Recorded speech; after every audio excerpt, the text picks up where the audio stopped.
আমাদের কাছে একটা ইনফরমেশন থাকে যে নতুন বাজার বাজার মার্কেট এরিয়ার মধ্যে তিনজন বাংলাদেশি মানে তিনজন লোক যাদের হাতে পায়ে কাদা লাগানো ছিল, এরকম তিনজন লোক সন্দেহমূলকভাবে তারা ঘোরাফেরা করছে।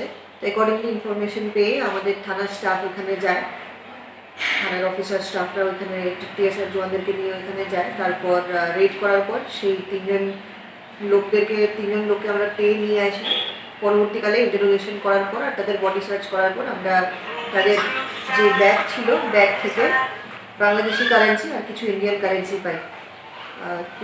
তাদের তিনজন থেকে টোটাল আমরা 3,87,448 টাকা আমরা পাই, আর ইন্ডিয়ান কারেন্সি 9,010 টাকা আমরা পাই।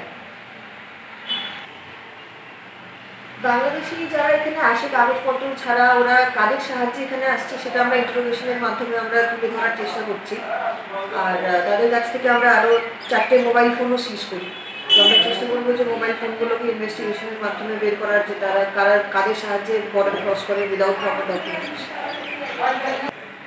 হ্যাঁ, নিশ্চয়ই। আমাদের গত আরও কিছুদিন আগে থেকে নতুন বাজারে যেটা বর্ডারিং এরিয়া আছে, যারা বাংলাদেশিরা কাগজপত্র ছাড়া এভাবে ঢুকছে তাদেরকে আমরা রেগুলারলি তাদের উপর রেড হচ্ছে।